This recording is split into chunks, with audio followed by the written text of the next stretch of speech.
Hi, it's been a while. So I've been busy flying, and today I am in Amman, Jordan. I'm really excited because I'll be going to Petra today via bus. It's called the Jet Bus. I'll link it down below if you want to follow me. And first, I thought that I was going to take a tour. Unfortunately, by the time I knew I was coming, everything that I wanted was already booked out.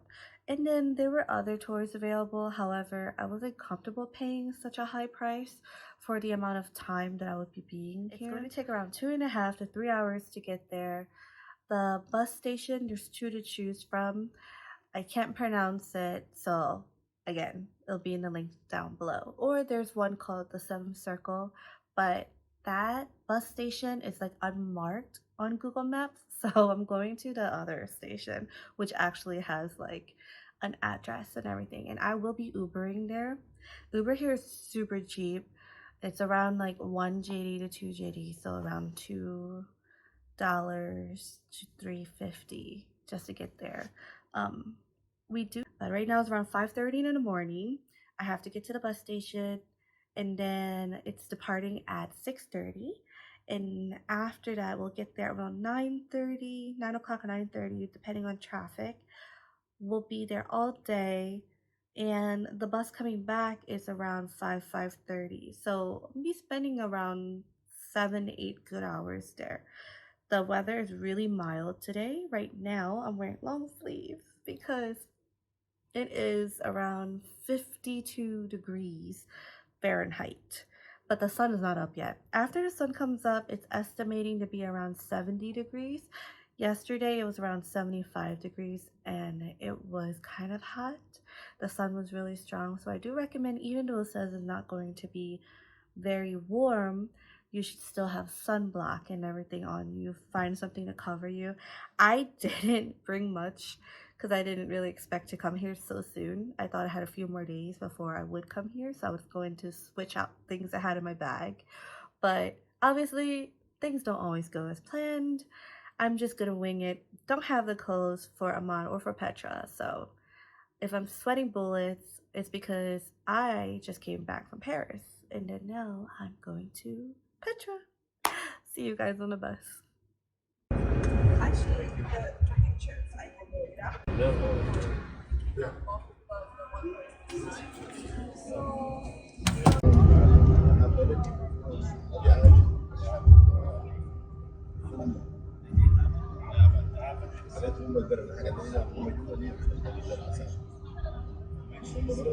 This is when you get off that bus, and then there's the museum right there. And the museum is actually free of charge, by the way, you guys. So please go check it out. It's very nice, very educational, and there's a lot of history in there. And there's a lot of archaeological artifacts that they have on display. And you found the visitor center.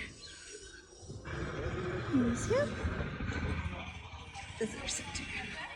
So the first thing that happens after you get through the entrance and then you go to before you go into the walkway, this is after you get like your ticket or whatever, there's gonna be a bunch of like souvenir shops lining the side next to the bathrooms. Obviously I'm gonna stop by and check out the little souvenir shops just to see what they have, and I'm gonna tell you, I've never seen such a genuine kind smile on a scammer before.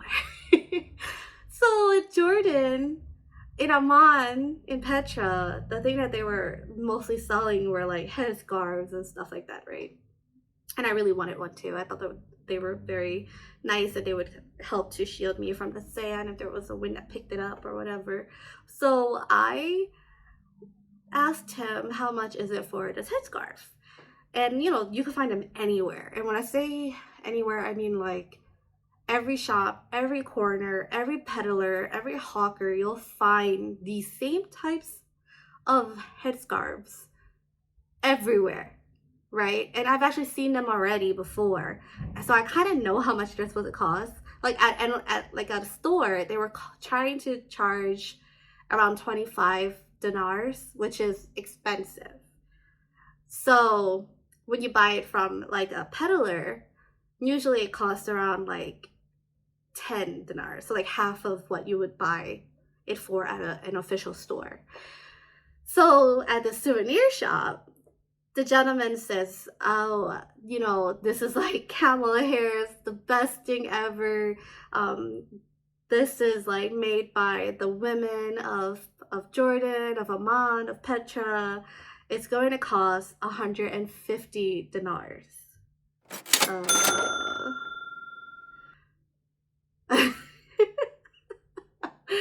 And like, I don't want it to be like a thing, you know, because I know that they're just trying to make a living, and like, I guess if you can get one on someone, then if that's like maybe the only sale you ever make that day or something, like, I don't know.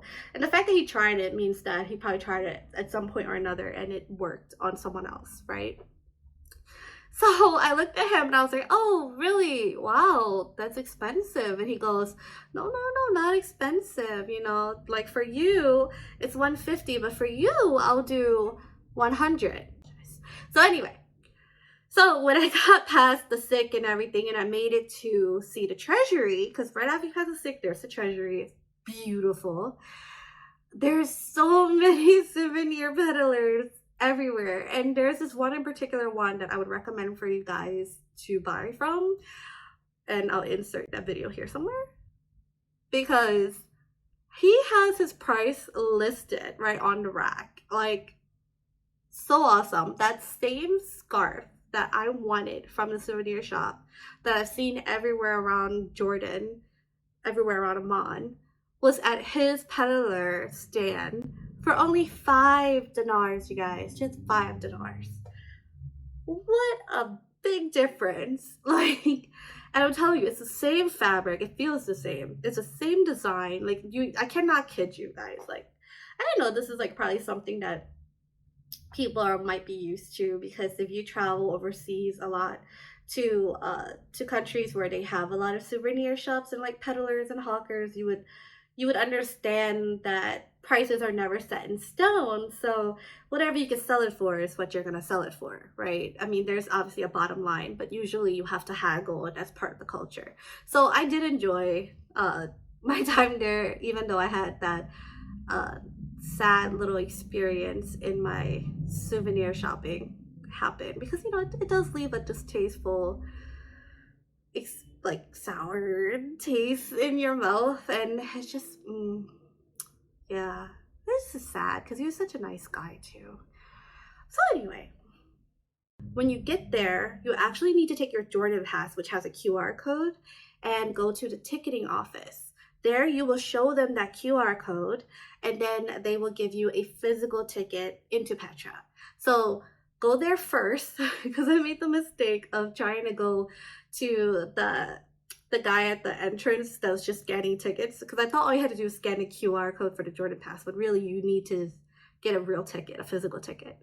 And at that ticketing office, you can also get like those golf cart rides that can give you a little bit of like a break from walking through the sick, and that's, you know, a very nice option if walking a lot is not good for you, or if it's too hot out that day.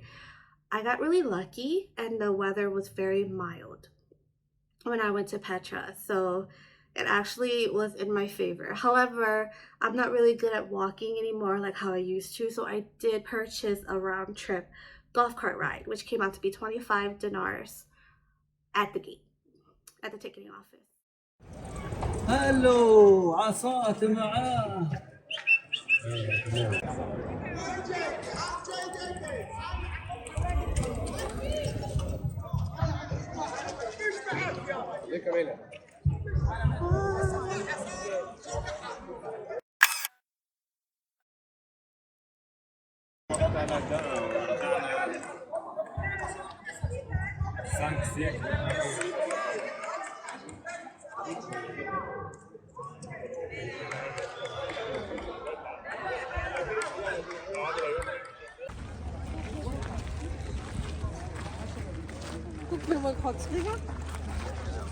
Just so many people here. And I'm up there. You can see it. wish that I booked a tour. These are the moments where I wish I booked a tour. But there are tour guides that you can pay for when you get to Petra, right at the entrance. However, at this point,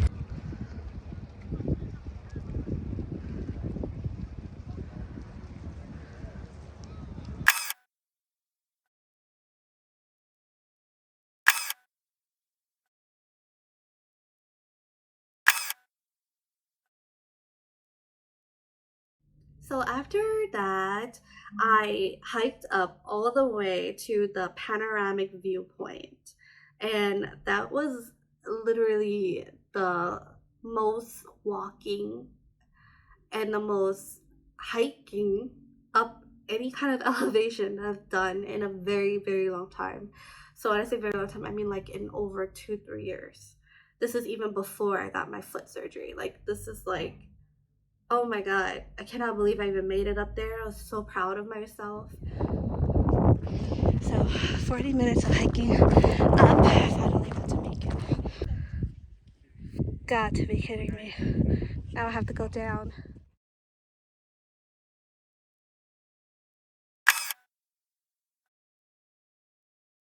And on the way back, this guy was just sitting there like a local, and you know he was trying to get me to take the services of his donkey to take me down the, I call it a mountain because I don't know what else to call it. That's how high I climbed. So anyway, so he was like, hey, you know, like I could take you down with my donkey. And I said, well, no, because I don't really want to ride any animals because I had the option of having a camel, of having a donkey, but I'm just, no, you know? So anyway, I was like, no, it's okay. I can walk, I guess. Like, I don't want to ride a donkey. I'm scared. And then he said, oh, okay, well, what about taking a shortcut? And so this shortcut I knew about because I saw a YouTuber's review on it, but I didn't expect what I saw. It was so high and steep, and I would say dangerous. And you're basically rock climbing down with zero equipment. And the elevation, oh my god, how high was it? It's definitely higher than like a 5 floor, 6 floor, 7 floor building. Like I cannot believe how high I was, and I climbed down. And he was such a darling. Like he made sure that I was safe. Like he let me hold his hand when I was going down, and he told me to hold his shoulder when there was nowhere for me to grip onto. So and anyway, I made it down, and then you know like it was 10 dinars. He charged 10 dinars to be my guide down, and I was okay with that price from the beginning.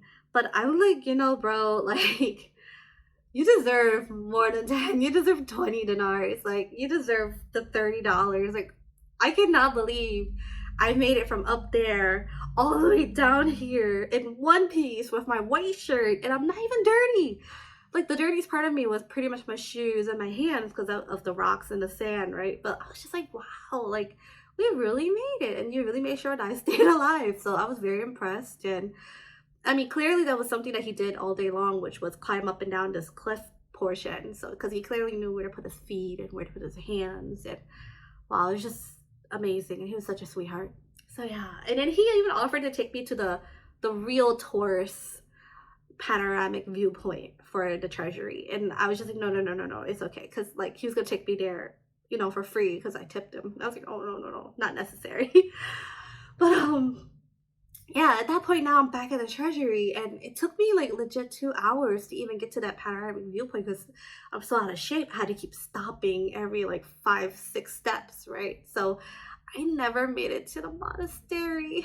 So that's like my biggest regret, is that I didn't make it to the monastery. And obviously like I could have made it, but I would have to probably pay for transport, whether it be a donkey or a camel or a horse carriage or something, only because the monastery is like an 8 mile walk, I think, from the treasury.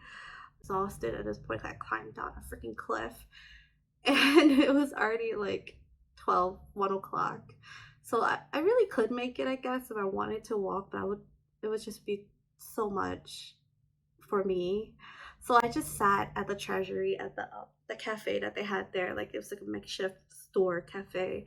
Ordered a coffee and ordered a juice, and I just sat there and I just looked at Petra and take a moment in and be in awe of the beauty of it. It's just wow, I can't believe that humans created that.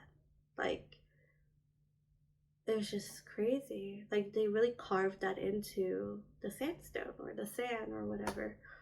It's amazing, you know, the artistry that goes into it, the engineering that they had to think of, and what tools. Like with what tools that you made it so perfect, you know? So anyway, moving forward from that, I never really talked about the Dead Sea, right? So the Dead Sea I did actually on the first full day that I had in Amman. And that was a hotel pickup. So paid for a private transport and took us to a hotel. It was the Crown Plaza at the Dead Sea. The entrance to use like the pool area and to be in the beach was 40 dinars, and that also comes with lunch, like a buffet lunch. So, oh my god, it was so good. Thank you. You can get in the picture, it's okay. Ooh. And the Dead Sea was very salty. It was actually quite underwhelming because I don't know, in my mind I imagined it to be like big and beautiful, and it is big and it is beautiful, but at least for the Crown Plaza, the beach portion, that the private beach that they had, it wasn't like big, you know, like it was very limited and it was very rocky, and it was just like I thought that I would be picking mud off of the ground, or like taking salt from the ocean and the water and like putting it on my body. Well, anyway, so it really was the experience was more like we got to the resort, and it was a beautiful resort, by the way, and we changed, we got down to the beach part area. Again, it was rocky, and first thing we did was like jump into the water, walk into the water, walk into the water, and just let your legs float. And it was a really odd feeling because you really wouldn't drown. Like I tried to actually stand back up, and I couldn't get my body to turn back upright. So I had to have the lifeguard come through and like flip me like a piece of log. Like it was kind of cool. And it was really nice, and it was very salty, so like you had to keep your head above the water or else it's a wrap. Like you did not want that salt in your eyes. It was so bad. The lifeguard there did have like a bottle of water that he came around to help like rinse off people's eyes and their mouth and their face with, so that was very nice of them. But the mud portion, which in my mind, I thought that I would be grabbing it from the ground and putting it on my body, was actually in these big old urns, like big old buckets, right? And it was pre-mixed mud, I guess. And like you have 100 people, I said 100, it's not that many. So you have a ton of people who are at these buckets, and then they're all sticking their hands into this bucket, picking up the mud, which is really dark, and like slathering it onto their body and their face, and like it's supposed to have medicinal properties and beautifying properties and all that stuff, right? So it was icky, but it dried really well. It was like a clay after it dried, and I mean, I guess it was nice, but it did seem a little icky because of like everyone's hands was in the bucket, and then like it just didn't feel natural. I'm like, I could have made this in my backyard and brought it over here and tried to con people into thinking it was Dead Sea mud. You know what I mean? Like it wasn't Dead Sea mud from the sea. I couldn't prove it, so I couldn't feel the excitement in putting it on me. But I did put it on myself, and I guess it was nice, but it wasn't like wow or anything. But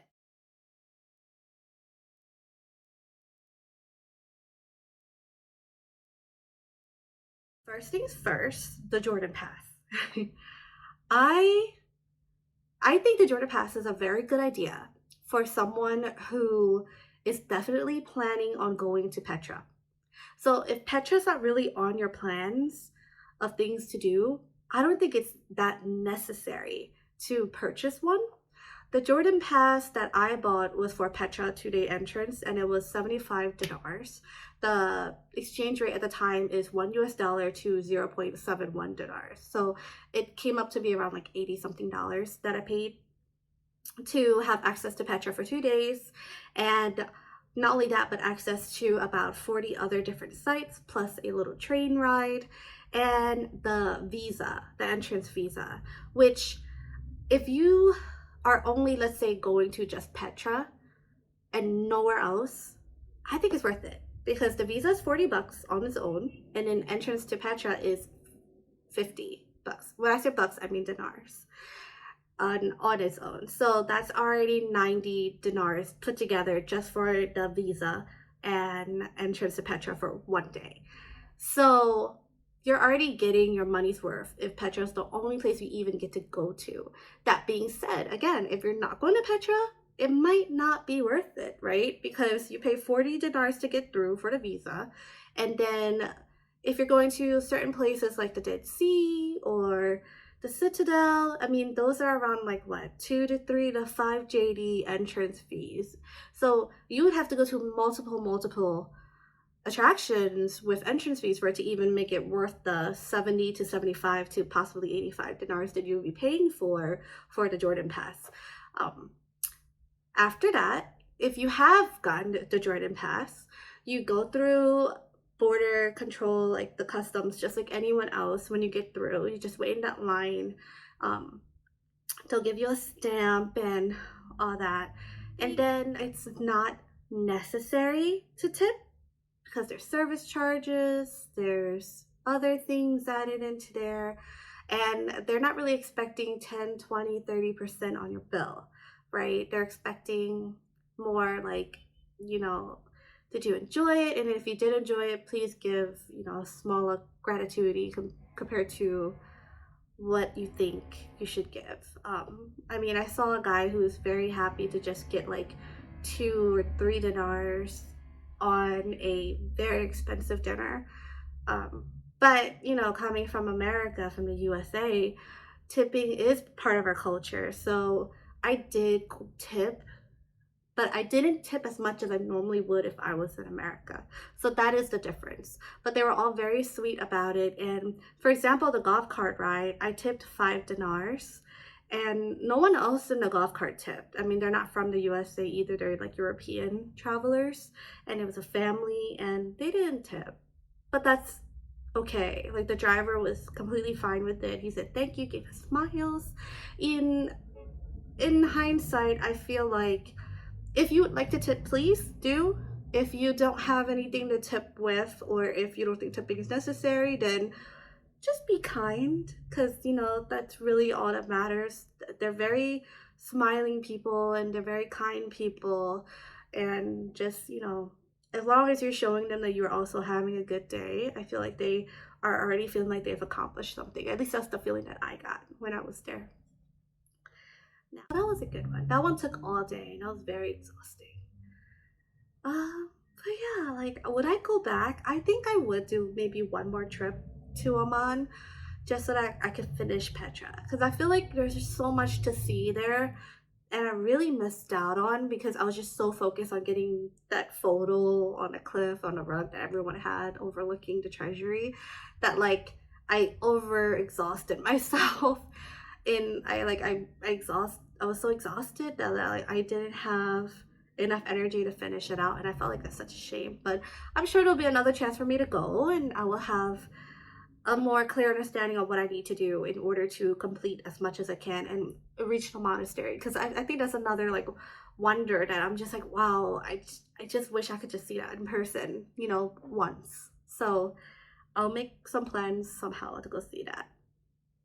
But yeah, it was a great experience, and I hope that you guys get to experience it one day for yourself if that's what you want to do.